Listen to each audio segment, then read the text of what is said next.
So good morning and welcome to class.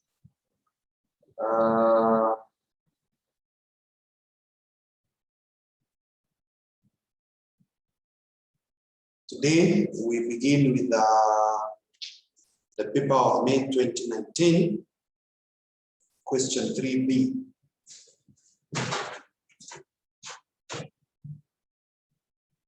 So May 2019.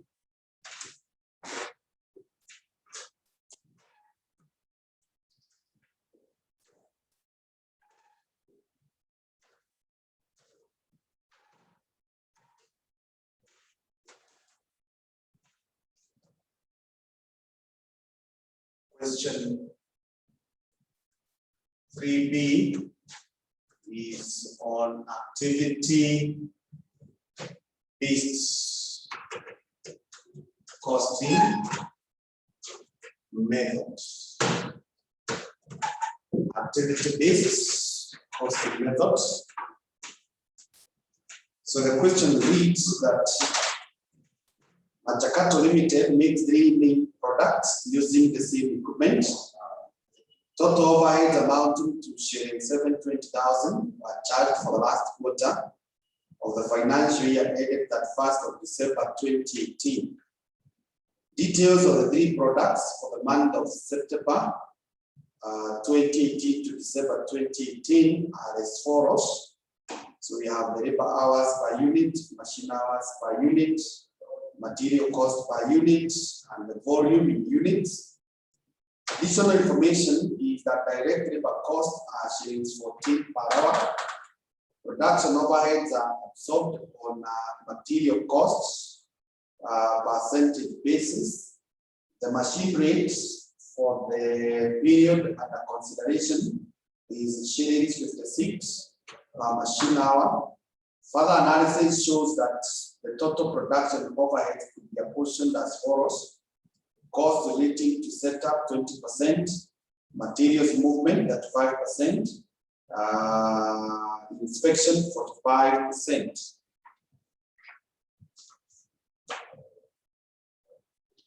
The following activity volumes are associated with the product line for the period. So we are given that, and now we are going to get the costs per unit for each product using traditional method and activity-based method.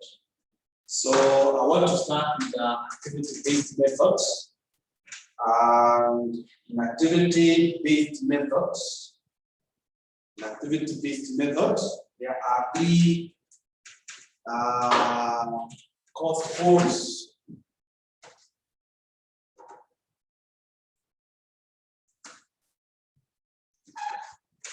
So starting with the first one, setups.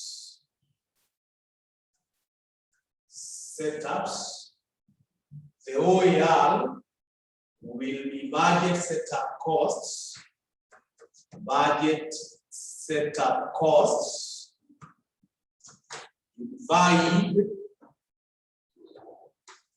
Divide by a number of setups. Budget setups. So this one becomes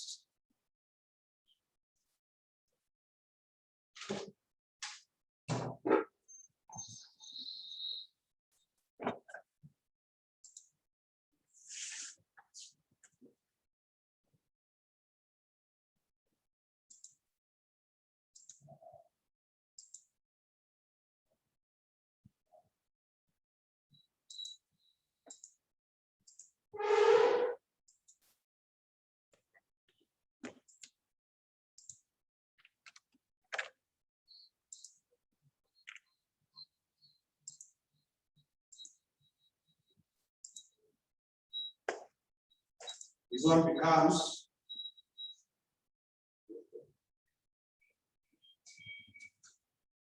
this one becomes 0.2 of the total overheads. The total overhead was 720,000. Divide by the number of setups. The number of setups are 650, as you can see.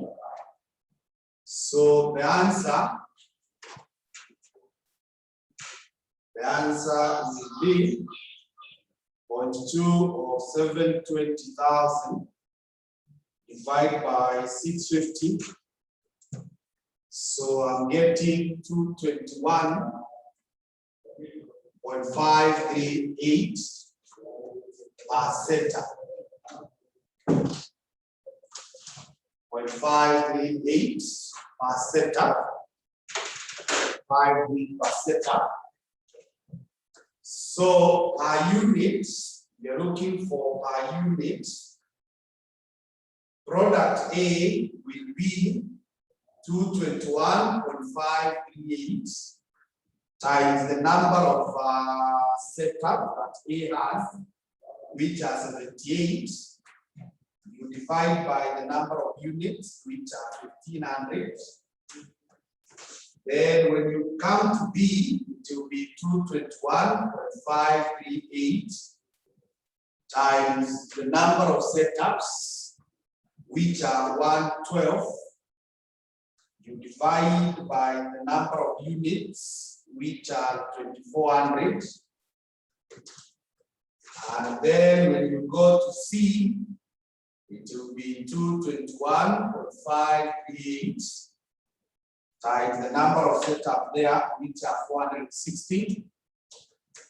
You divide by the number of units, which are 11,000. You divide by the number of units, which are 11,000. So 221.538 times 78 divided by 1,500. To 3 decimals, this would be 11.52. 221.538 times 112 divided by 2,400. Again, maybe we can work with 2 decimals. So 10.34. 221.538 times 460. You divide by 11,000. You have 9.26. 9.26. So that is for the setup.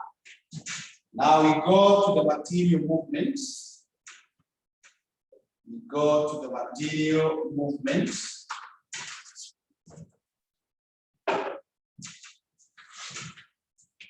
We go to materials movements. Materials movements. So in the materials movements, the OAR is equal to 0.35 times 720,000. Now this one we are going to use. Material movements, which are 115. Which are 115. So if you take your calc, you get 0.35 times 720,000 divided by 115. It is 2191.13, and this is per movement. It is per material movement. Material movements. Material movements. So per unit of A, what to do?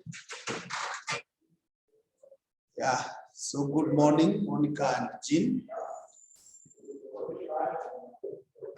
So a unit of A, it will be 2191.3 multiply by the number of movements, which are 12. We divide this by 1500 units. Then B is 2191.3 multiplied by 21. Then you divide by 2400. Divide by 2400. And then C is 2191.3 multiplied by 8 and 2. You divide by 11 now. So sasa utasema 2191.3 times 12 divide by 1500. And again, I confine ourselves to two decimals. It will be 17.53. 191.3 times 21 divided by 2400. We have 19.17. 2191.3 times 8 and 2 divided by 11,000 is 16.34. 16.34.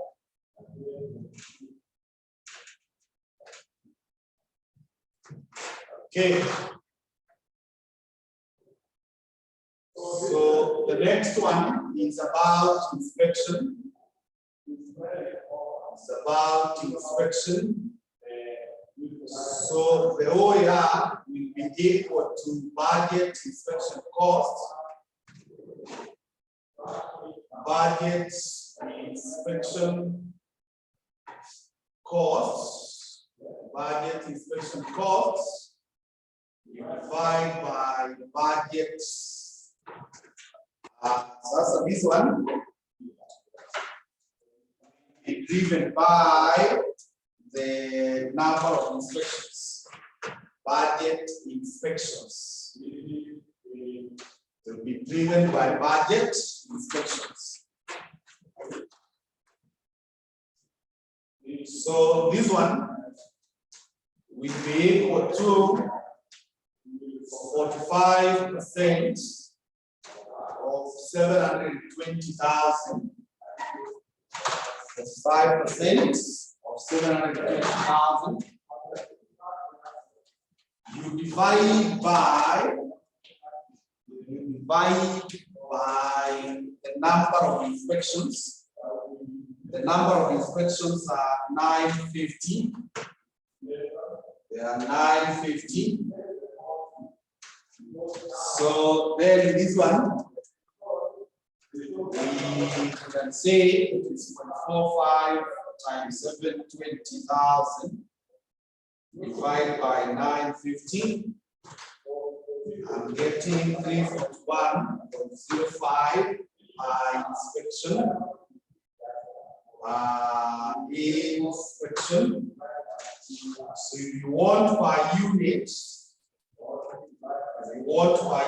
of A, the same one is 341.05, B 341.05, C 341.05 times multiply by the inspections that each product has. So the inspections are 140 here. This is 170 and this is 640. Then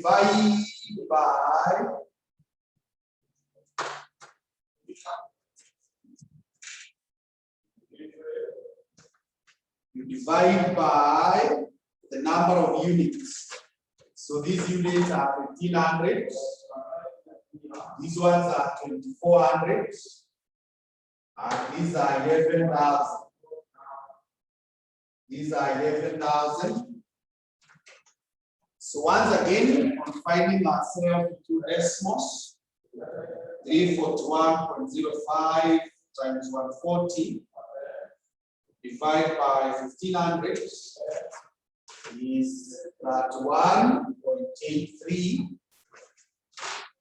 341.05 times 170 divided by 2400 is 24.16. 341.05 times 640 divided by 11,000 is 19.84. So that is how we get the whole unit and by units when we are using the activity-based. The activity-based system.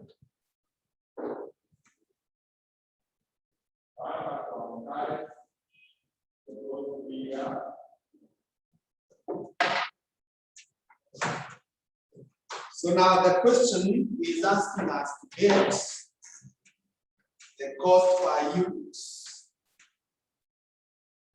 So you prepare something called cost statement.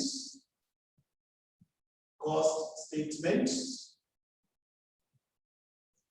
And this cost statement has the first column called details. And in the details, we will bring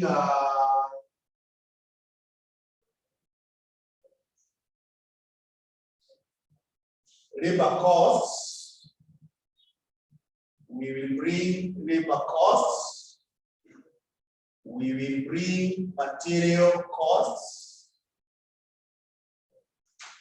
Those two give us something we call prime costs.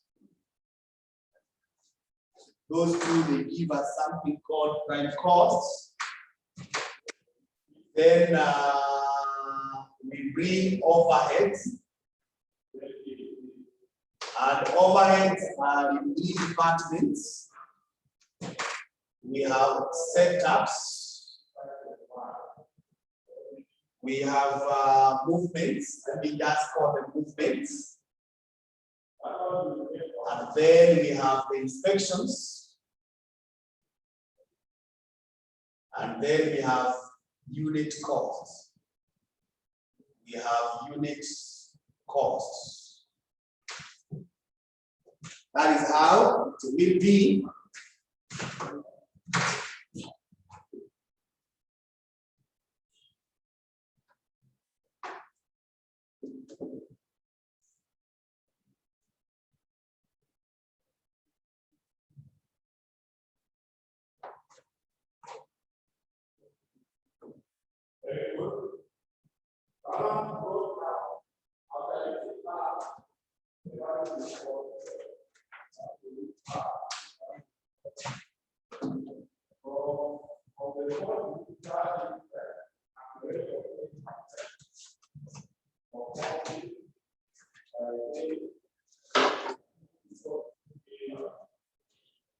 So starting with labor,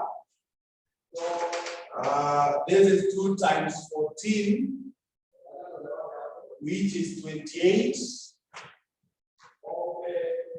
This is 3 times 14, which is 42. And this is 1 times 14, which is 14. That way, you just multiply those hours. Just multiply those hours by the material costs. I mean, the labor rate. The material cost is 45 here. Then I have 28, and I have 52. 28 plus 45 is 73. 42 plus 28 is 70. 14 plus 52 is 66. 66. Then for the overhead, you just bring this one that I have computed. So setup is 11.52. This is 10.34. And this is 9.26. Movements, we have 17.53, 19.17, 16.34, then that 1.83, 24.16, and 19.84. 19.84. So if you start adding 9.26 plus 16.34 plus 19.84, this one I will record 111.44. 111.44.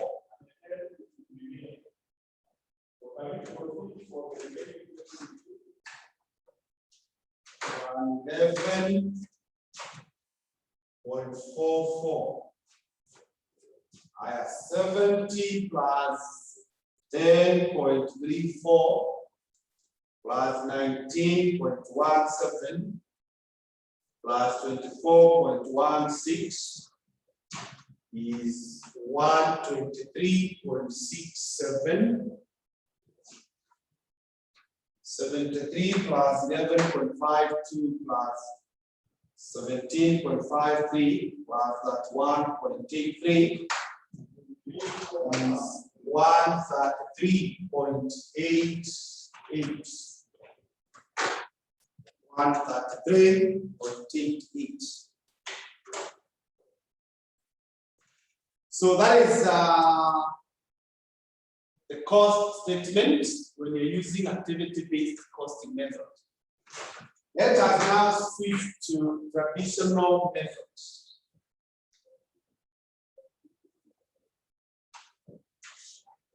So traditional costing methods. Now the difference is that traditional combines everything. So the OER will be budget overhead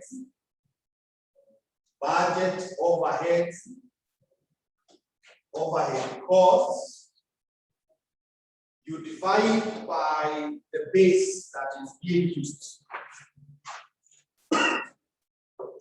You divide by the base, and this base is mentioned in equation 2, that it is on material costs. Budget material costs. Budget material costs. So if it is budget material cost, nobody expresses it as a percent. When the base is in shillings, we express it as a percent. We express it as a percent. We express it as a percent. So how do we go about it? It will be these 720,000. You divide by 45 times 1,500 plus 28 times 2,400 plus 52 times 11,000 times 100 times 100.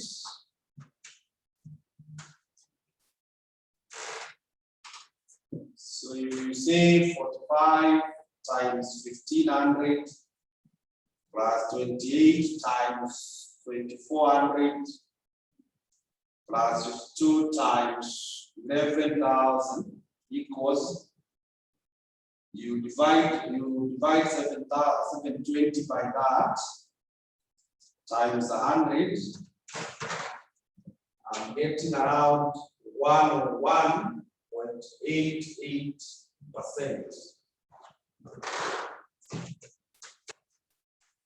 0.88%. So per unit, A will get 0.1. It will be 1 point. But you make it into a full.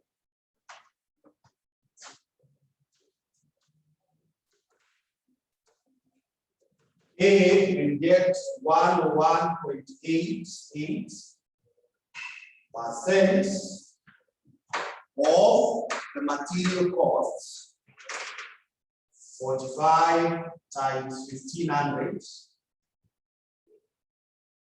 Then all this you divide by 1500. You divide by 1500.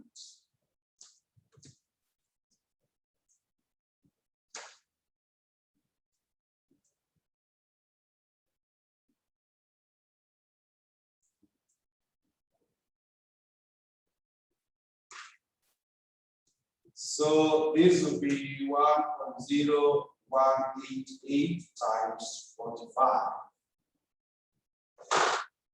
Getting 45.846.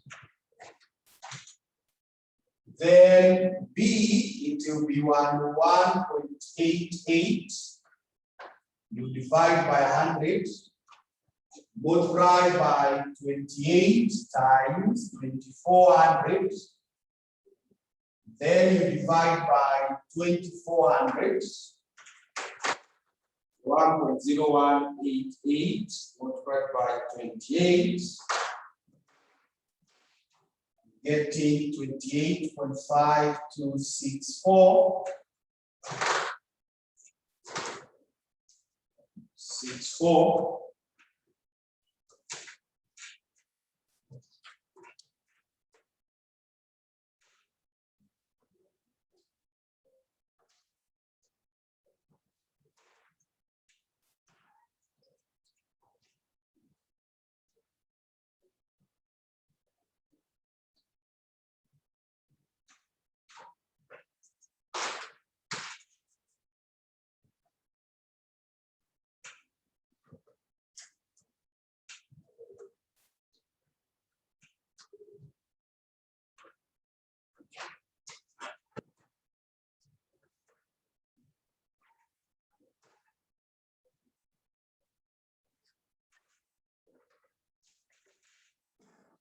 Then for product C, you argue the same, 101.88. You divide by 100 times 52 times 11,000. You divide this by 11,000. That will give you 1.0188 times 52. 52.9776.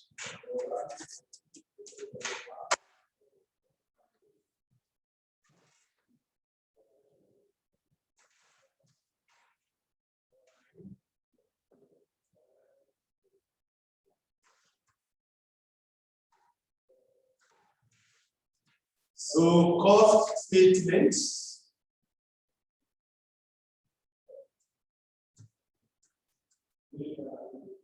Again, you have details.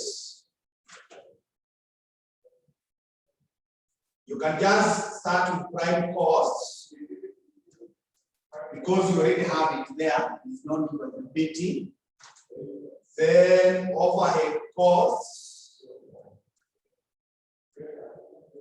and then you bring unit costs. This one is very simple and direct.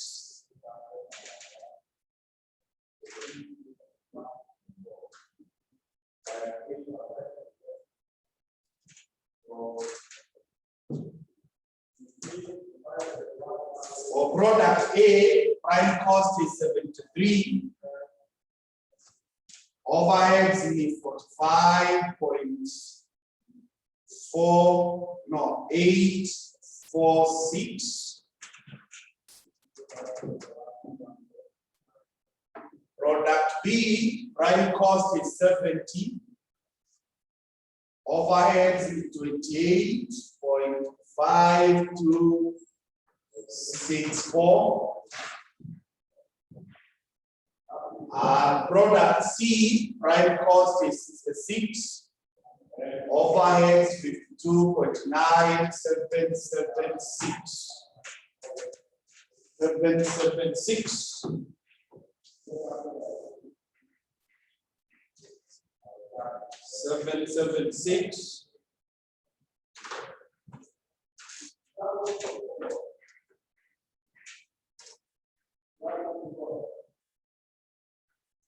So plus the 6.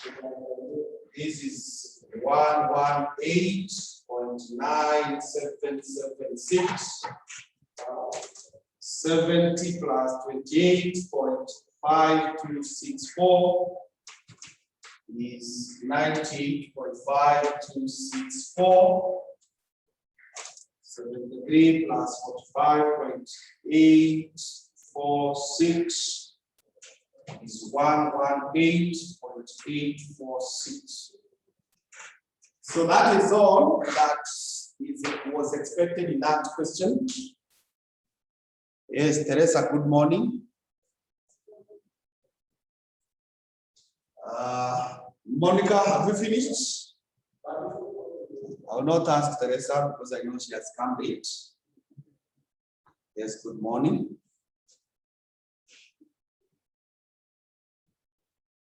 Okay, so Teresa, you will allow us to proceed to the next question together.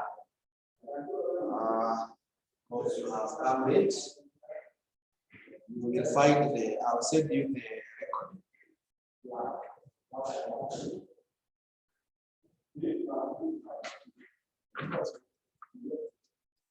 Okay, thank you. So I propose now to proceed to question number 4. Not unless you are very comfortable with it. If you are comfortable, you can let me know.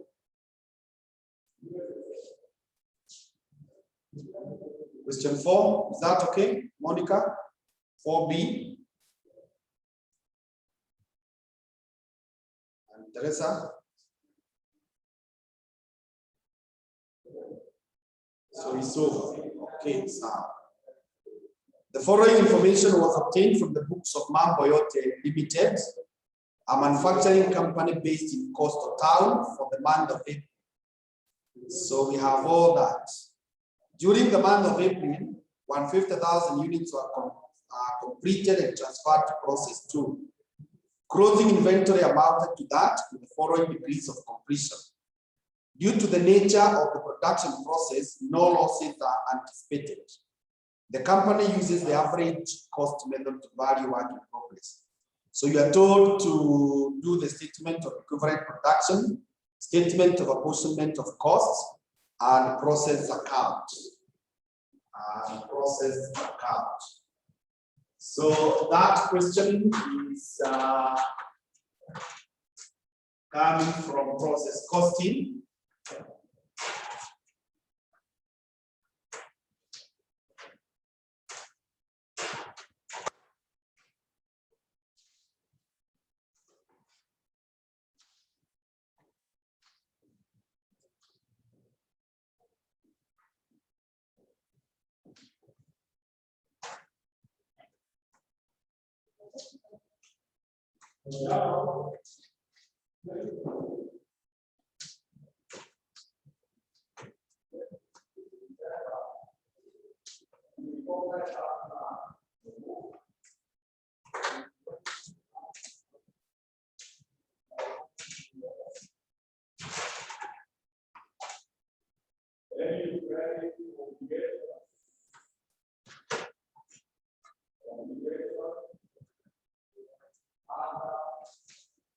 Now, anytime you see a question in process costing, you should always begin by drawing process account.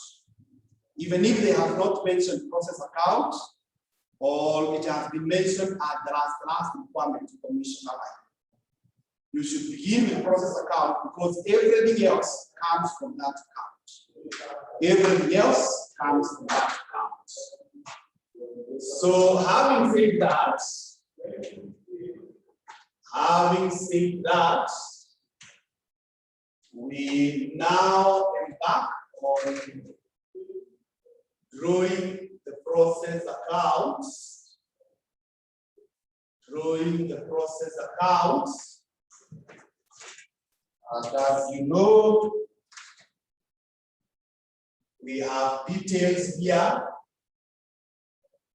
That is the first thing.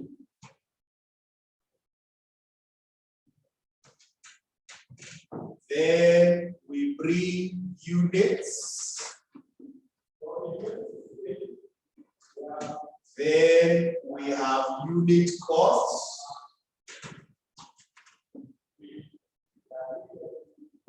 Then we have amounts.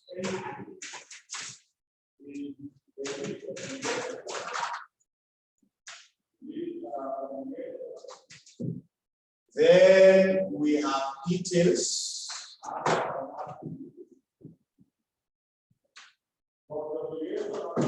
Then units. Unit costs.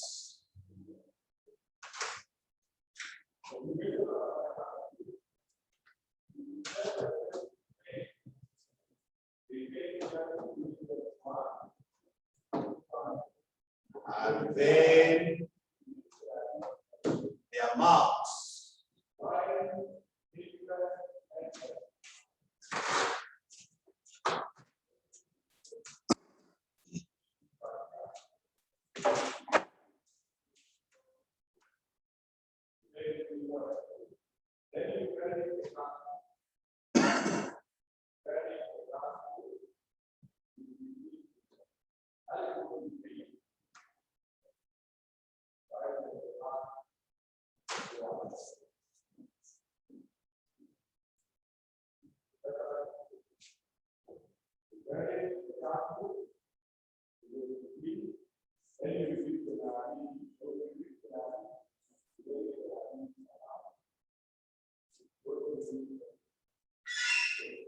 So let's start recording these values.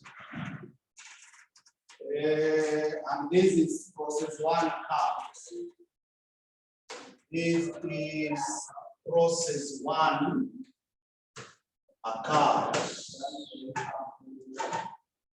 Process one account. So we have the opening work in progress. The opening work in progress is 50,000 units. 50,000 units. And the valuation, who add those values? The valuation 250 plus 100 plus 250, how much is it? When you add those valuations, what do you get? 250 plus 100 plus 250. Yes, there is a 600,000.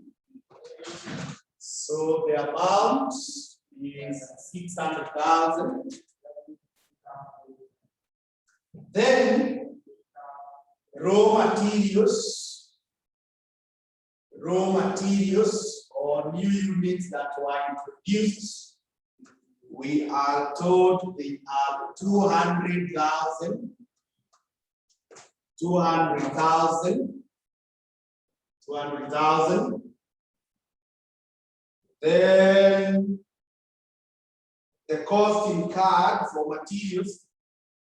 So that 1 million belongs to this one. It is for these materials. Then we have wages. Wages, we are told, is 750,000. 750,000. Then we have overheads. Overheads, it is 700,000. It is 700,000. Then we are told during the month, 150,000 units were completed and transferred to process 2. So because of process 2,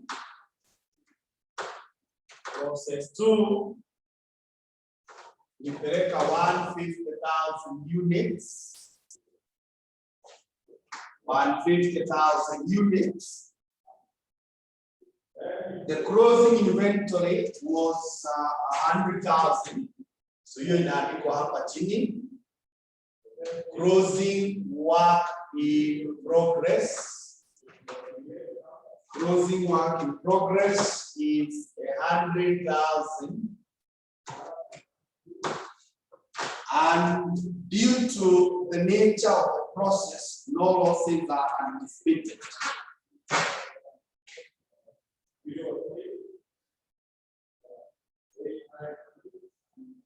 The units introduced, they are 200,000. According to the paper that I have, Monica, can you see units introduced? My paper shows 200,000, not 200.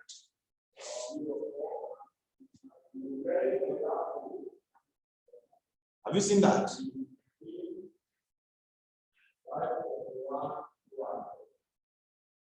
Okay. So those are the raw materials. They are the units introduced. The units introduced are the ones I'm calling raw materials. Okay. So we are told there was no normal loss. There was no normal loss.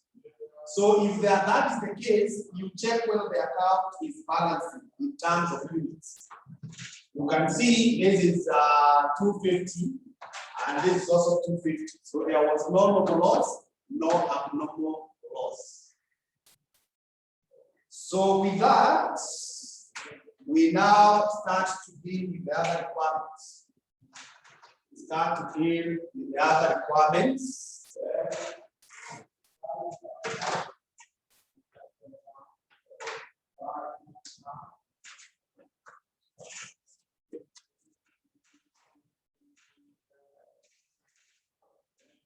So the statement of equivalent units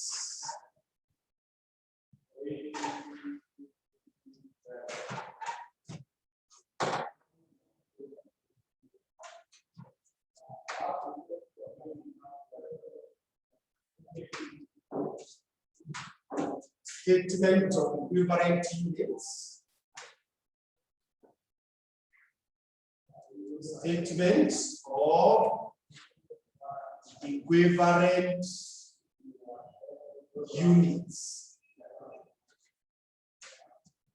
Statement of equivalent units using weighted average cost methods. Using weighted average cost method. Last time we had FIFO method. So sasa hii ni weighted average cost method. So we have details here. And in the details, we have two sections. Production units. Production units. In the other one that I gave you for the FIFO, I did not call this one. I did not give the title production units. But you can either give or ignore, or I will do the content. So what we are bringing are these ones. We are trying to value these items that don't have a unit cost. So we want to bring process 2. Process 2. And then we bring the closing work in progress. And I hope you are able to see the difference, the first difference. Ama maybe kwanza nimalize and I'll tell you the differences. So here we have the total units. Total units, you can even call them A. Total units, you can call them A.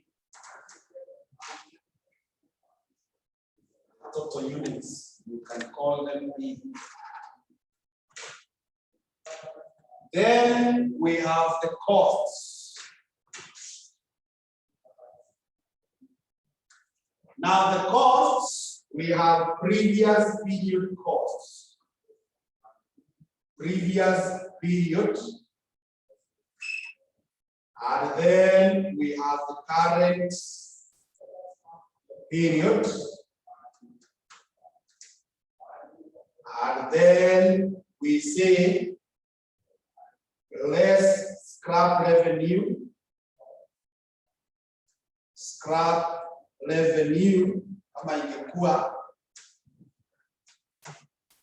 so that you get the net costs. The net cost, which we shall call B. The net costs, we call it B.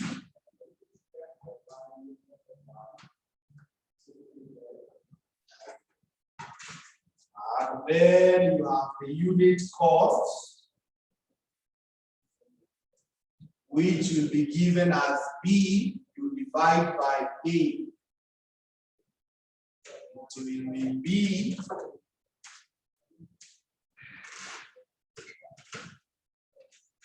divided by A.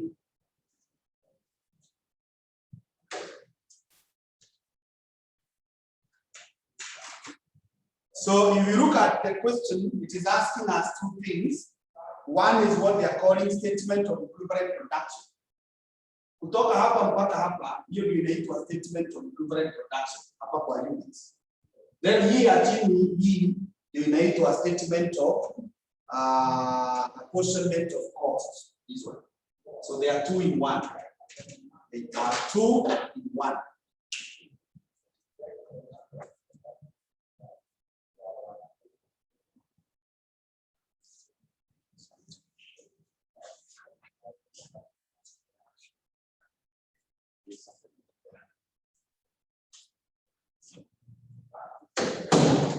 And one thing that I still need to mention is that if there is a topic that there are many terms that can be used to describe the same thing, the process costing.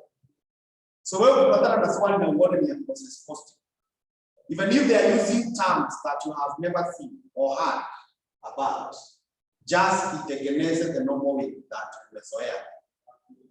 Ukishategeneza hivyo na umalize, whatever they are asking is part of what you have done. It's part of what you have done. So from there, we have a column now here, which is called physical units. Now, physical units,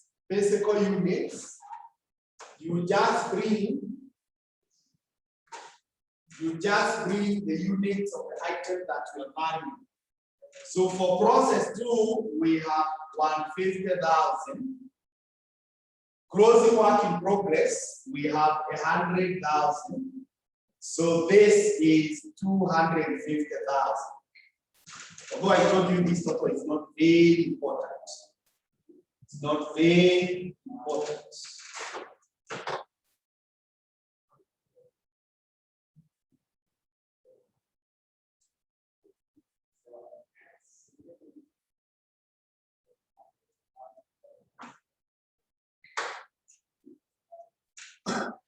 The next thing that you bring are these costs that are here. These costs that are here. So the first one is raw materials. Raw materials. Raw materials. It is followed by wages. It's followed by wages. And then we have the overheads. We have the overheads. We have the overheads.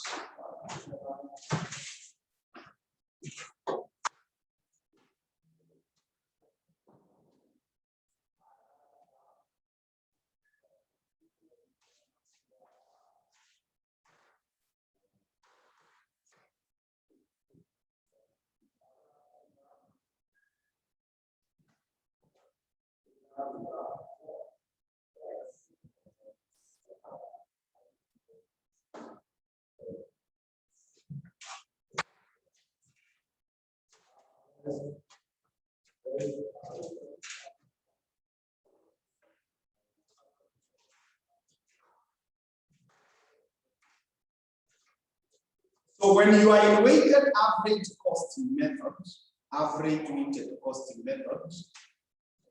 these goods that were completed, they are assumed to have been introduced in this current period as raw materials and to have been fully completed everywhere. So they are assumed. So we ignore the presence of this one, the work in progress. So if you assume that they are fully complete, they were introduced today and they are complete, then you give them 100%.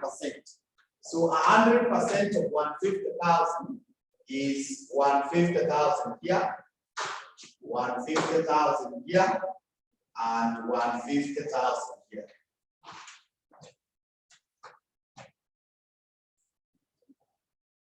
Then for the closing work in progress, unless you are told otherwise, they are assumed to be 100% complete as far as materials are concerned. 100% complete as far as materials are concerned. But for this question, we are informed the same that they are 100%. So 100% of this is 100,000. But for wages, we are told they are 50%. So 50% will be 50,000. And for overheads, it is 40%. So 40% of this one will be 40,000. Then you add to get 190,000 here, to get 200,000 here, to get 250,000 there.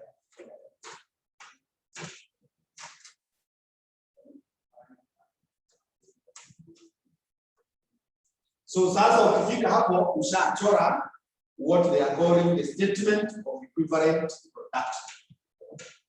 So tukuje kwa the statement of costs. Now this one, we start with the previous period. Now previous period are the cost of the opening work in progress. The cost of the opening work in progress. So as far as the work in progress is concerned, material was 250,000. Labor was 100,000. And overhead 250,000. That is the cost of the work in progress opening. Then we bring for the current period. The current period material is 1 million. Wages 750,000. And this one is 700.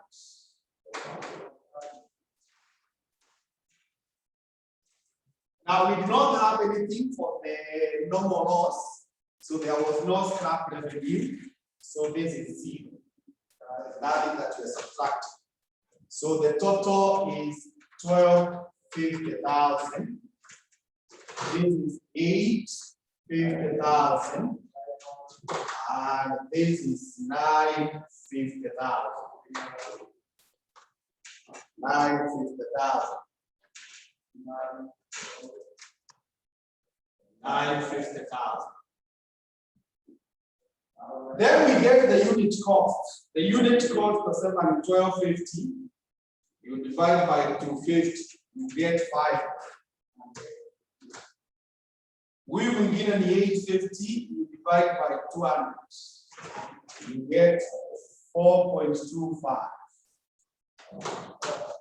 We will get an 950, you divide by 190. You get 5.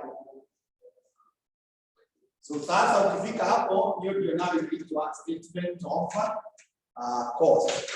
But yote huwa tunaita statement of equivalent units. Statement of equivalent units.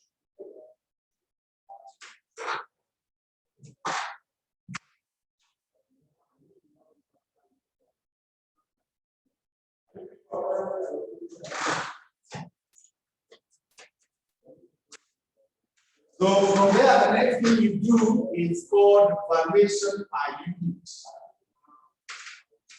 Valuation per unit. Valuation per unit.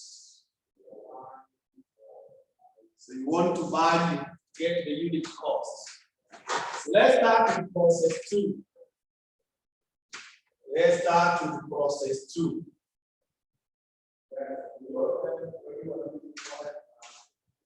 Now the units of process 2, as you can see this statement, they are 100% completed. So you say 5 plus 4.25 plus 5, and this is shillings 14.25. Shillings 14.25. Then comes the closing work in progress. The closing work in progress. So for the closing work in progress, as you can see here for material, it is 100% complete.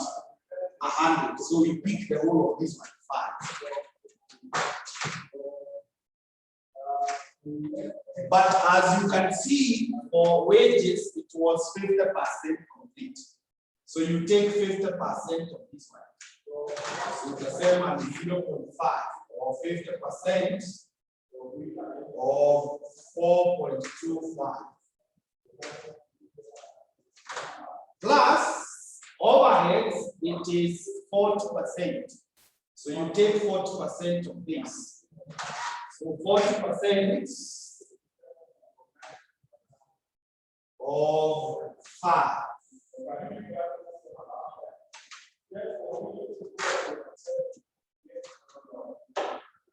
So give me that answer now. Give me that answer. How much it is.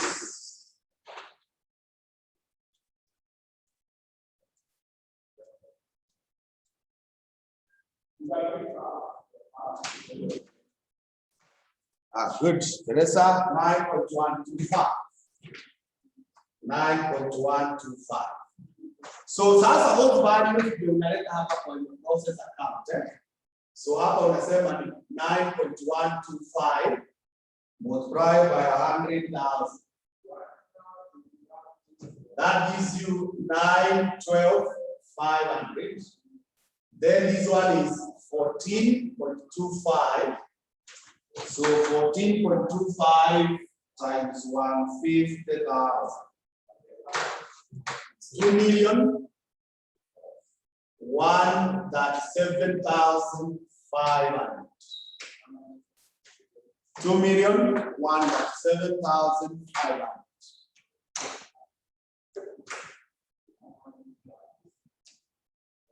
So when you finish, you type yes. You finish at that point, type yes.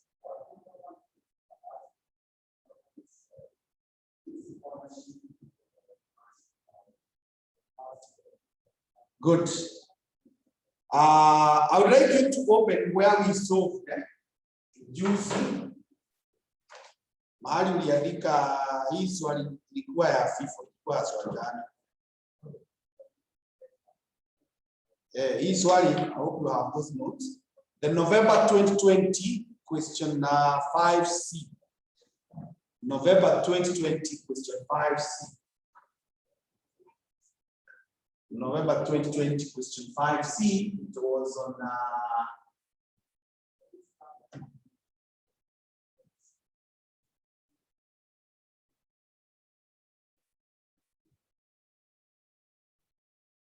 so if you are there, two things, or rather the differences.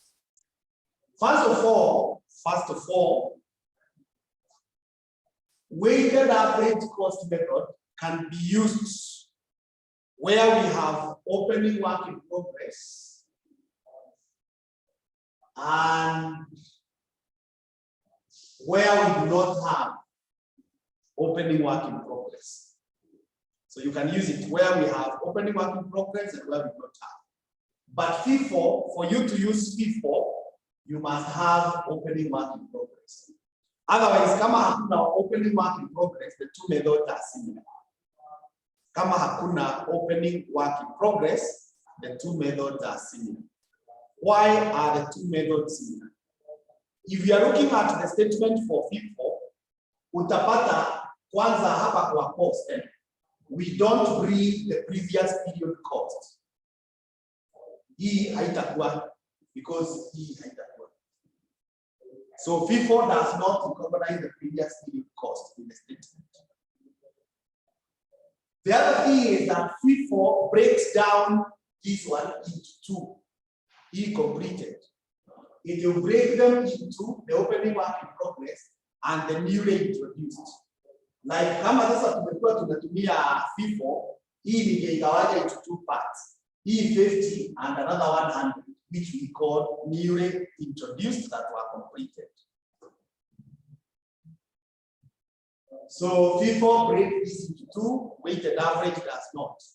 FIFO does not recognize the previous period cost, but weighted average does. Now, when it comes to the valuation here, you can see for the weighted average it is indirect. But for the FIFO, when you come to value the completed goods, you also bring sasa hii cost of the opening work in progress inaletwa kwa valuation. It's brought there in the valuation. So I hope you're able to see those differences.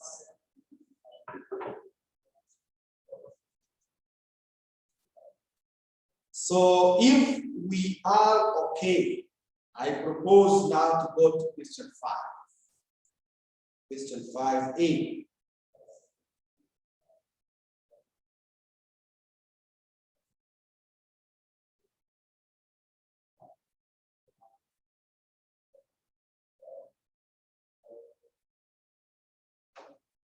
Question 5A.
So question 5.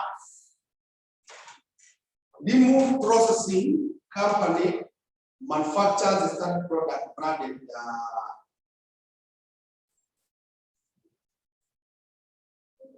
LM. Currently, it is operating on a normal activity level of 70% with an output of 6,300 units.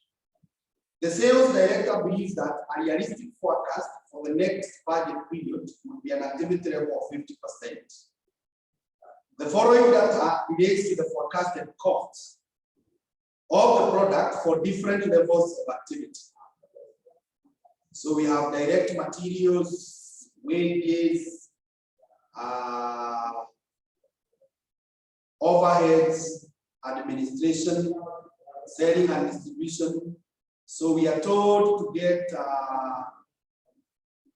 the total cost. The profit is 20% of selling price. So you are told to come up with a flexible budget based on 50% activity level.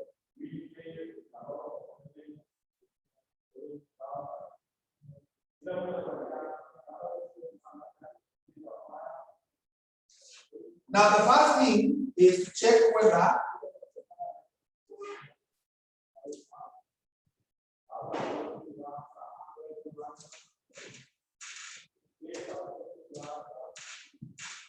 so the first thing is to say 70% is equal to 6,300 units. So what is 100%?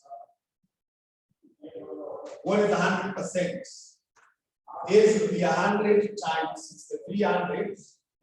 You divide by 70.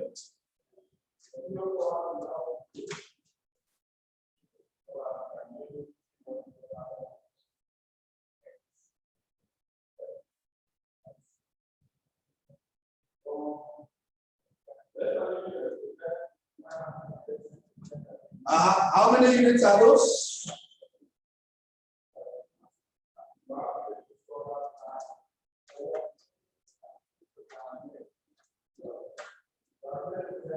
Yes, good. I can see 9,000 units. 9,000 units.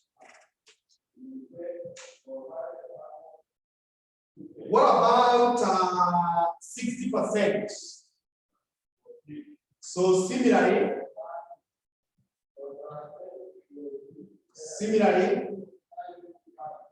60% will be equal to 60 times 6,300.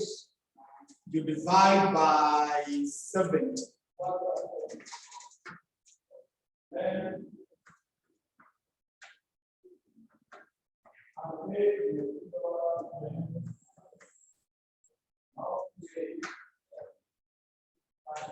Yeah, 5,400 units. 400 units. So what you need to do is to understand the behavior of this cost. You don't just multiply by the percent. You don't just multiply by a percent. Let's get to understand the behavior using high-row methods. So using high-row methods, using high-row methods, using high-row methods,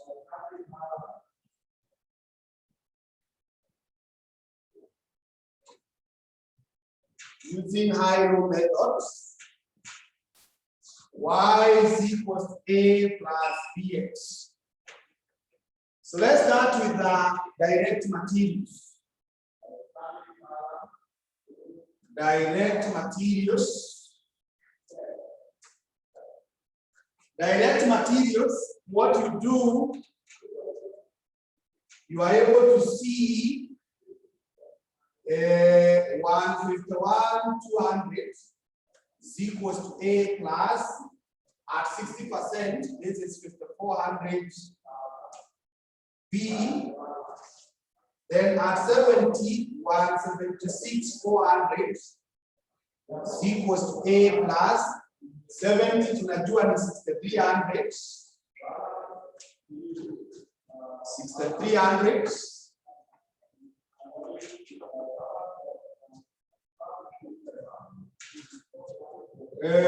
So if you subtract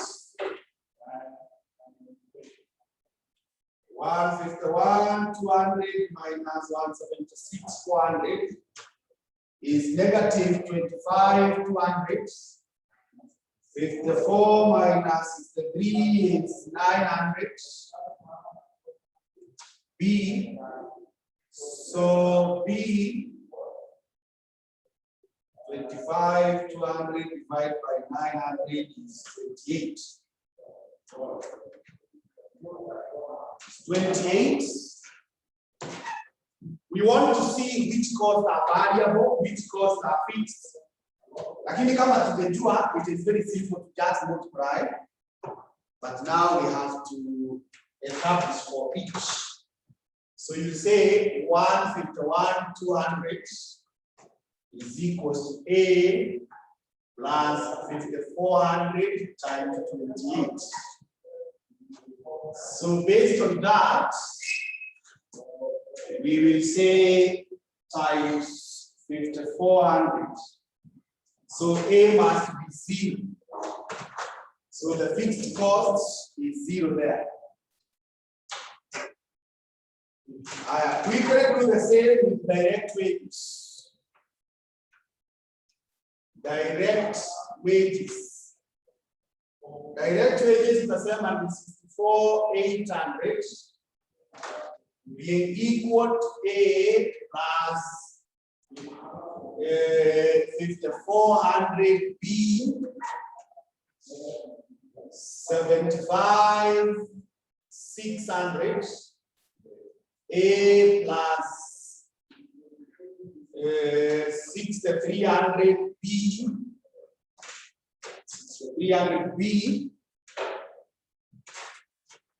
So you subtract, this is minus 900 B is equal to 64,800 minus 75,600 is minus 10,800. You divide by minus 900. So B is 12. So 64,800 is A plus 5400 times 12. So that tells you that A is 0. That tells you A is 0. We are beginning production overheads. Production overheads. Production overheads, we have 150,400 being equal to A plus 5400 B 164,800 being equal to A plus 6300 B 6300 B.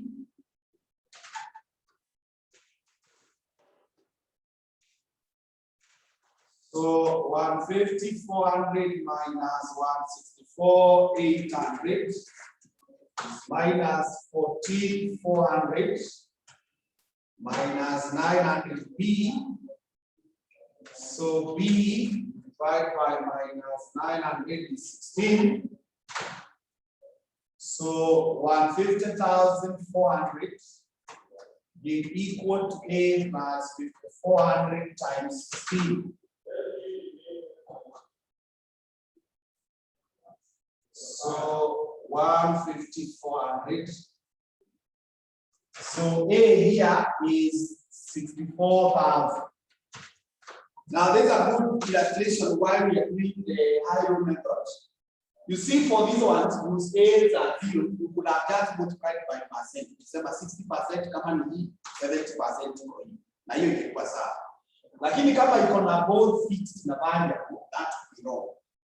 That would be wrong. Lazima usifaidi namna hii. Lakini kama swali shakwambia hawa ni variable na hawa ni fixed, just multiply it. Nada shida.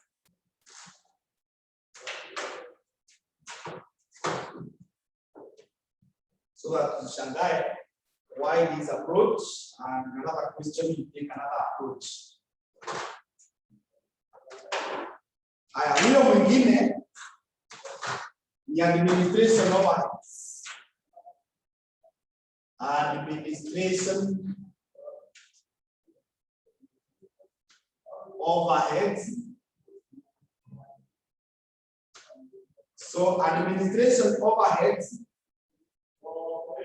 it will be 126,000 being equal to A plus 5,400 B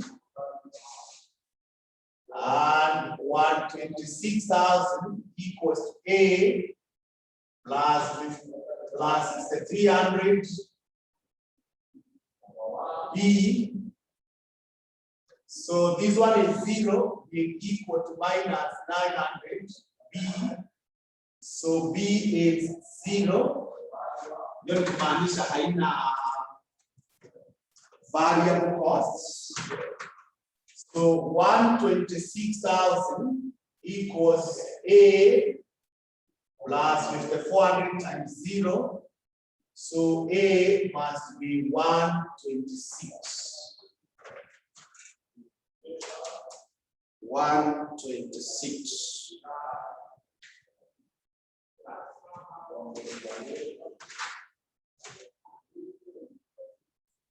Haya, tukuje kwa huyu mwingine, selling overheads. Selling overheads. So for the selling overheads, tutasema 169,200 being equal to A plus 5,400 B. Then 176,400 is A plus 6,300 B. And you could be wondering why I chose 60 and 70 and not 80. You can work with either. You can work with any. So hata ukitafuta 80, the answer will still be the same. Hata ukienda na 80, the answers will still be the same. Answers that you are getting will still be the same. So sasa 169,200 minus 176,400 is minus 7,200 being equal to minus 900 B. So divide by minus 900. So B is 8. So nikisema 169,200 is equal to A plus 5,400 times 8. I should be able to say 400. So 163,200 minus the answer is that A is that much.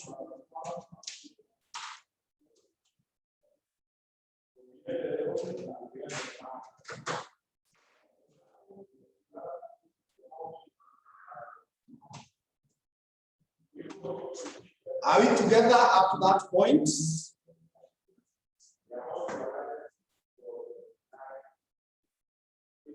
Yes, Teresa. Yes, Monica.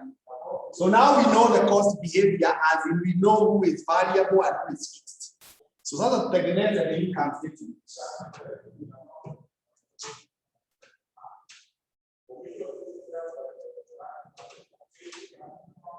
So the flexible budget at 50%. At 50%. So the first thing is units. Units at 50%. Now that we know 100 is what? Is 9,000. This will be 0.5 of 9,000. So this will be 4,500 units. 4,500 units. So we now bring the variable costs. Variable costs.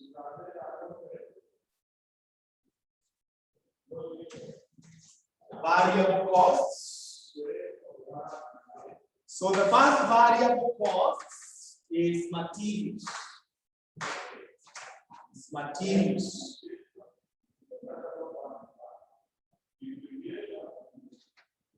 So materials from our workings is rather be 28. So it will be 28 times 4,500. 28 times 4,500. That is 126,000.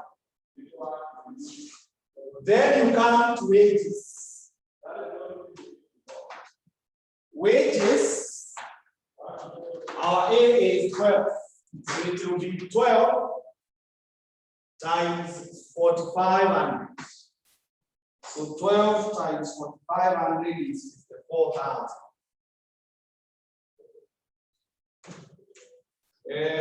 Yule mwingine hapo na production overheads. So production overheads. Production overheads, it is 16 times 4,500. So 16 times 4,500 is 72,000. Admin haina variable, lakini selling overheads. Selling overheads. Selling overheads is 8 times 4,500. So 8 times 4,500 is 96,000. Those are the variable costs. You can either add them or uachane nazo.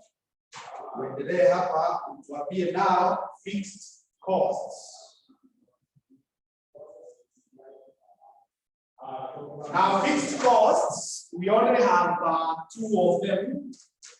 Here you gonna A. Naona hii material A is 0. Wages A is 0, that is the fixed costs. Lakini admin iko nayo. So administration overheads. Administration overheads, hiyo unaiweka tu venye iko 126,000.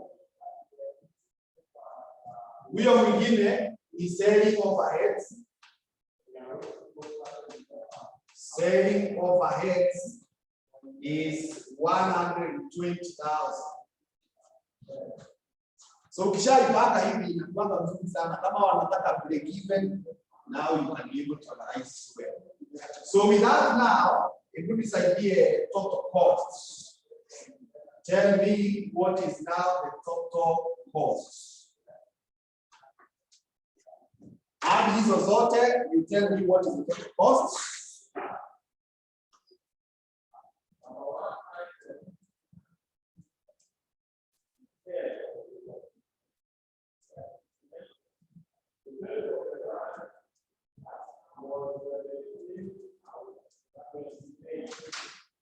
Add those costs and send me the total.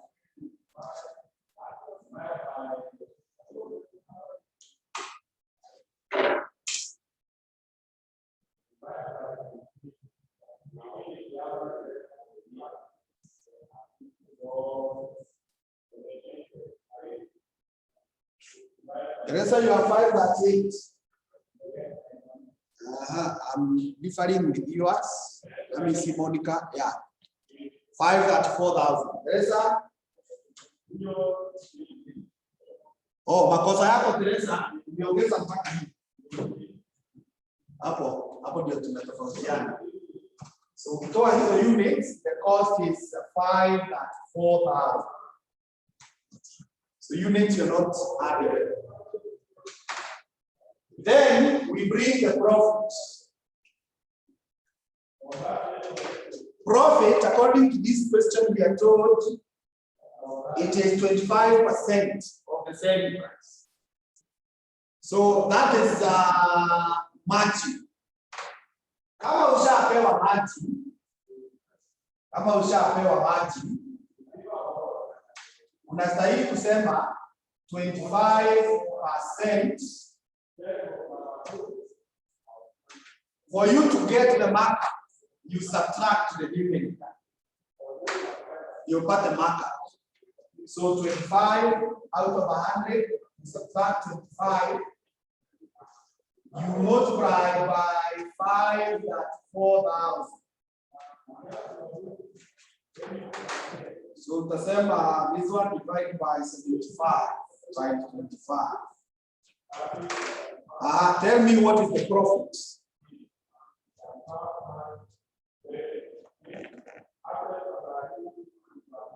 Because your tulikuwa tumepewa is the margin, so you need to convert it to be markup, and you converting margin to markup, you subtract. Lakini kama ikikuwa markup, you want to go to margin, you add. So give me the profits.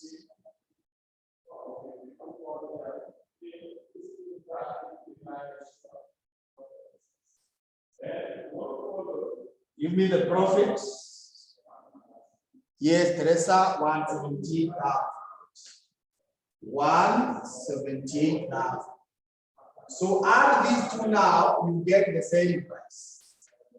If you add that to 534,000, so the revenue is 712. Revenue or the price is 712.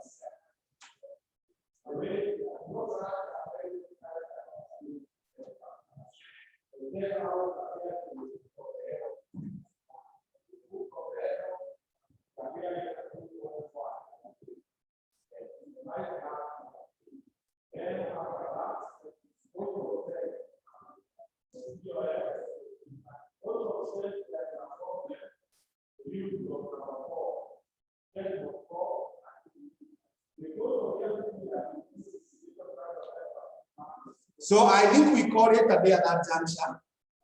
Then Friday is a holiday, so we don't have a lesson on Friday. But instead, we shall meet on Saturday 11 to 1. Instead, the lesson will be given on Saturday 11 to 1. You know, Teresa may not be available. I'll send you the recording. So that's okay. Thank you so much. Have a good day. See you now on Saturday, which will be our last lesson.